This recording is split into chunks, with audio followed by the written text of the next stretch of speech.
Hello लोगोफोर, आं दिनै नोंसोरनिसिम मोनसे लाइफां लानानै फैदों। बे लाइफांनि मुङानो जाबाय, नोंसोर मिथिगौ ना बे लाइफांनि मुंखौ? बे लाइफांनि मुङा मानि प्लेन्ट एबा फैसा लाइफां। फैसा लाइफाङा न'आव थायोब्लाथाय धोन बोगथाबनाय आरो मोजां खाफालखौ फेहेरनायनि खामानि होयो होननानै जों खोनाबोदों आरो बे मोनसे मानिनाय। बेखौ जोथोन लानो बहुद सहस। फैसा लाइफांखौ जोङो दैफोरावबो गायजायो, जेरै गिलासनि दै कापफोराव दै दोननानै जोङो बेखौ गायनो हायो। आङो गुबुन मोनसे भिडिअ बानायगोन, बे दैयाव बोरै गायनांगौ बेखौ साबस्क्राइब खालामबानो जाबाय आरो प्लिज लाइक आरो कमेन्ट बानाय। बेनो हाखौ दै सगारग्रा हा नांगौ आरो जोङो हाखौ एसे दैमानि बाला आरो बागाननि हा एसे लानानै मिक्स खालामनानै जोङो होनो हायो। मानो होनोब्लाथाय दैमानि बाला होनोब्लाथाय बेयो एसे रोदाखौ बार होयो, बार नांबाथाय एसे मोजां जायो आरो। फैसा लाइफांखौ जोङो गोसो बायदि जों बेनि साइजखौ जोङो साजायनो हायो। जोङो बेखौ रोजा एबा गथाबो बानायनो हायो। जोङो बेखौ थानायखौ गोलावबो साजायनो हायो। जों गोसो बायदि बेखौ हानानै जोङो साजायनो हायो।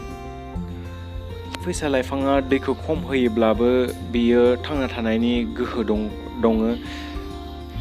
दैखौ खम होयोब्लाबो बियो स्टिल अके आरो। नाथाय दैखौ बांद्राय जायोब्लाथाय आरो अखा बोथोराव जुदि दैखौ बांद्राय होयोब्लाथाय मा जायो, दैया जमा जानानै बेनि बिलाइफोरा लरायनो हागौ एबा बेनि बिलाइफोरा थैनो हागौ। स' बेखौ मा खालामनो हायो जोङो, बे हाखौ जों पटनि गोजौनि हाखौ जोङो एसे दांना नायनानै जुदि गोरान मोनोब्लाथाय जोङो दैखौ जोंनि गोसो बायदि सिनायनानै जोङो होनो हायो दैखौ। आरो बेनो अभार दैबो नाङा, एसे दैखौ हप्तानैयाव खेबसे होबाबो जायो आरो। पहर आरो साननि बाथ्रा बुङोब्लाथाय फैसा लाइफाङा बागाननि सान्दुङावबो मोजाङै थाङो एबा न' सिंफोरावबो बियो थाङो। न' सिंफोरावबो जोङो टाब पटफोराव गायजायो एबा खमसे खम पहरनि कन्डिसनावबो बेयो थाङो।